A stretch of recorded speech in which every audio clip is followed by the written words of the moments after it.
진짜 큰일 났습니다. 지금 이 순간 전 세계 금융 시스템의 미래를 놓고 두 거대 공룡이 숨막히는 전쟁을 벌이고 있습니다. 바로 블록체인 기반의 혁신 기업 리플과 50년 넘게 국제금융의 뼈대를 지켜온 기성 권력 스위프트죠. 투자자 여러분이라면 한 번쯤 XRP가 스위프트를 대체할 것이라는 말 들어보셨을 겁니다. 한때는 이 아이디어 하나만으로 XRP가 엄청난 기대감을 받기도 했는데요. 하지만 지금 이 논쟁은 단순한 코인과 기존 금융 시스템의 대결을 넘어선 금융의 미래가 걸린 치열한 프레임 전쟁으로 발전하고 있습니다. 과연 리플의 XRP는 스위프트의 견고한 성벽을 무너뜨리고 새로운 시대를 열 수 있을까요? 아니면 기존 시스템의 보완제 역할에 만족해야 할까요? 오늘 제가 이 거대한 전쟁의 핵심 논리와 진짜 투자 포인트를 낱낱이 파헤쳐 드리겠습니다. 많은 분들이 XRP의 기술적 우위에만 집중하지만 이 싸움의 본질은 기술이 아니라 신뢰와 규제라는 것을 절대 잊어서는 안 됩니다. 실제로 스위프트의 최고 혁신 책임자씨 IO인 톰 자크는 XRP가 절대 은행 결제 표준이 될 수 없는 세 가지 결정적인 이유를 지적했습니다. 첫 번째는 바로 법적 최종성의 부재입니다. 은행에게 있어서 금융거래는 단 한치의 오차도 용납할 수 없는 법적 계약입니다. 송금이 이루어지고 나면 되돌릴 수 없는 최종적인 효력을 가져야 하죠. 그런데 XRP는 결제 최종 책임을 외부에 탈중앙화된 토큰에 맡기기 때문에 법적 분쟁이 발생했을 때 책임 소재가 불분명해지는 치명적인 약점이 발생하게 됩니다. 은행들이 이 불확실성을 감수하고 수십억, 수백억 달러의 송금을 맡길 수는 없는 거죠. 두 번째는 정체성의 문제입니다. XRP는 은행 예금이나 정부가 보증하는 법정 통화가 아닙니다. 단순히 블록체인상에 존재하는 디지털 자산일 뿐이죠. 이 때문에 은행의 재무제표에 현금으로 기재될 수 없습니다. 금융의 기본 원칙 중 하나인 회계상의 안정성을 충족시키지 못하는 겁니다. 은행은 자산의 건전성을 철저히 관리해야 하는데 언제든 가격이 급변할 수 있는 외부 토큰을 핵심 자산으로 편입시키는 것은 상상조차 할 수 없는 일이라는 거죠. 마지막 세 번째는 비용과 거버넌스입니다. 스위프트는 이제 블록체인 기술을 적극적으로 도입하고 있고 각국의 중앙은행들과 협력하여 CBDC를 연결하려는 움직임까지 보이고 있습니다. 이런 상황에서 은행들은 굳이 가격 변동성이 큰 외부 자산을 구매해서 송금 수수료, 즉 통행세를 지불할 이유가 없어진다는 거죠. 자체적으로 발행하는 토큰화된 예금이나 규제된 스테이블 코인을 사용하면 훨씬 더 효율적이고 안전하게 거래를 처리할 수 있게 되는 겁니다. 톰 자크는 이 세 가지 논리로 XRP가 스위프트를 대체할 수 없음을 매우 논리적으로 반박하고 있습니다. 스위프트는 그저 XRP의 단점만 지적하고 있는 게 아닙니다. 그들은 이미 새로운 시대에 맞는 대안을 제시하며 강력한 방역을 시작했는데요. 그 핵심에는 토큰화된 은행 예금과 규제된 스테이블 코인 설치 있습니다. 스위프트는 이 두 가지가 미래 금융의 주축이 될 것이라고 보고 있습니다. 토큰화된 은행 예금은 말 그대로 은행에 예치된 실제 현금을 블록체인상의 토큰 형태로 발행하는 겁니다. 실제 예금과 동일한 법적 권리와 보호를 받으면서도 블록체인의 장점인 초고속 결제 속도와 낮은 수수료를 누릴 수 있게 됩니다. 은행은 기존의 규제와 시스템 안에서 안전하게 거래를 처리할 수 있는 거죠. 또한 규제된 스테이블 코인의 부상도 심상치 않습니다. 미국에서는 이미 스테이블 코인 관련 법안이 가시권에 들어왔고 주요 은행들은 JP모건의 JPM 코인처럼 자체적인 디지털 달러 토큰을 활용할 계획을 세우고 있습니다. 이들은 리플의 XRP처럼 가격 변동성이 없으면서도 정부의 엄격한 규제를 받기 때문에 은행들이 안심하고 사용할 수 있는 금융상품이 될 수 있습니다. 스위프트는 이러한 규제된 디지털 자산들을 자신들의 네트워크에 통합하여 기존 금융 시스템을 대체하는 것이 아닌 보완하고 진화시키는 전략을 구사하고 있는 겁니다. 결국 이 싸움은 단순히 기술의 우위를 다투는 것이 아니라 미래 금융 시스템을 바라보는 프레임의 전쟁이라고 볼 수 있습니다. 리플은 스위프트는 느리고 비싸다. 우리 XRP 기반 블록체인으로 구식 네트워크를 완전히 교체해야 한다는 대체론을 주장하며 자신들을 혁신의 선두주자로 포지셔닝했습니다. 실제로 XRP는 초당 1,500건 이상의 거래를 처리할 수 있고 송금 수수료도 매우 저렴하죠. 반면 스위프트는 블록체인 기술은 훌륭하지만 기존의 거대한 금융 시스템을 완전히 대체할 수는 없다. 오히려 우리의 검증된 네트워크에 블록체인 기술을 접목해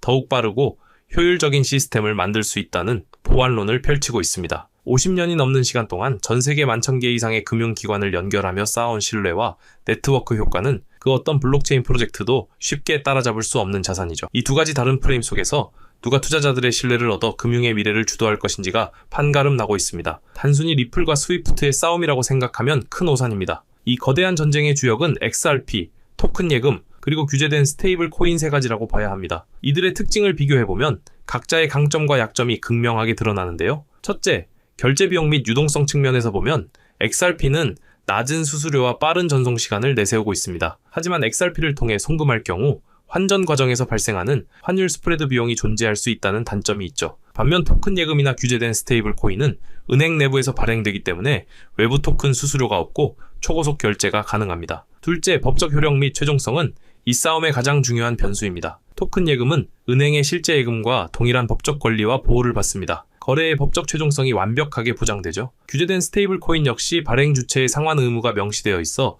전자화폐와 유사한 규율을 따릅니다. 하지만 XRP는 분산 원장 기술 기반이기 때문에 법적 최종성이 불확실하고 책임 소재가 불분명하다는 치명적인 약점이 있습니다. 셋째, 규제 준수 및 거버넌스입니다. 토큰 예금과 규제된 스테이블 코인은 이미 신원 검증된 기관들이 참여하고 거래 추적 및 통제가 용이합니다. 이는 AML 자금 세탁 방지, KYC 고객 확인과 같은 규제 준수가 필수적인 금융권에서 매우 중요한 장점이죠. 반면 XRP는 탈중앙화된 특성 때문에 중앙 통제가 부재하고 아직까지는 명확한 법적 규제 프레임워크가 미흡한 상태입니다. 이 때문에 금융당국과 은행들이 XRP를 전면적으로 도입하기에는 큰 부담이 따르게 됩니다. 이러한 비교를 통해 우리는 왜 은행들이 XRP 대신 토큰 예금에 더 큰 관심을 갖는지 이해할 수 있습니다. 은행은 안정성과 규제 준수를 최우선으로 생각합니다. 그들에게는 자금의 흐름을 통제하고 책임 소재를 명확히 하는 것이 가장 중요하죠. 토큰 예금은 바로 이 두 가지 조건을 완벽하게 충족시켜 줍니다. 골드만삭스, JP모건, 시티그룹 등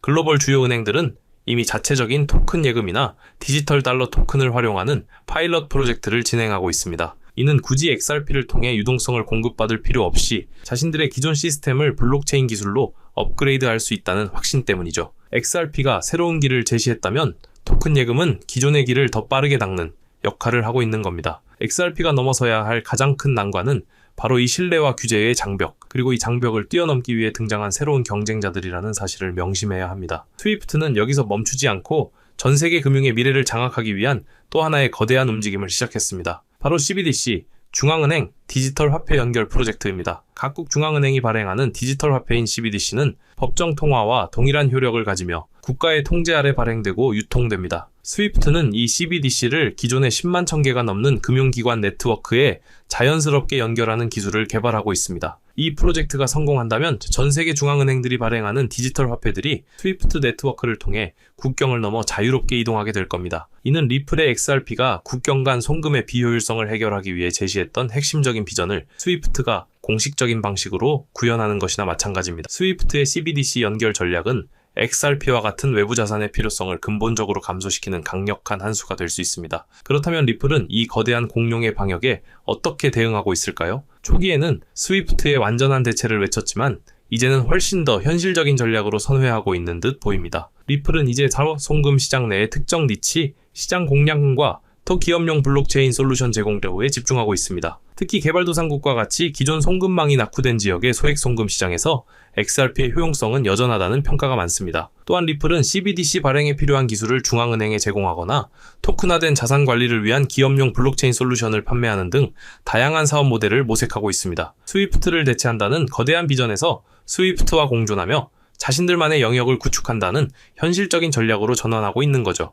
리플의 투자 스토리는 이제 단순한 대체론이 아닌 현실적인 생존 전략에 기반해야 한다는 사실을 이해할 필요가 있습니다. 그렇다면 우리 투자자들은 이 복잡한 금융 전쟁 속에서 무엇을 주시해야 할까요? 제가 4가지 핵심 포인트를 짚어드리겠습니다. 첫째, 은행들의 파일럿 및 도입 사례를 주시해야 합니다. 블록체인 기술이 아무리 뛰어나도 실제로 은행들이 채택하지 않으면 의미가 없습니다. 리플의 파트너십이 단순한 AMO인지 아니면 실제 거래량 증가로 이어지는지를 꼼꼼히 확인해야 합니다. 동시에 JP모건과 같은 거대 은행들이 어떤 기술을 채택하는지 그들의 동향을 면밀히 분석해야 합니다. 둘째, 규제 환경의 변화를 모니터링해야 합니다. SEC와의 소송이 상징하듯 리플은 규제 문제에서 자유롭지 못했습니다. 앞으로 각국의 규제 당국이 암호화폐와 토큰 예금, 스테이블 코인에 대해 어떤 정책을 내놓는지에 따라 시장의 판도가 완전히 바뀔 수 있습니다. 규제는 단순히 위험이 아니라 기회가 될 수도 있다는 점을 기억하세요. 셋째, 객관적인 지표를 통해 비용 절감 효과를 검증해야 합니다. XRP를 통한 송금이 기존 시스템 대비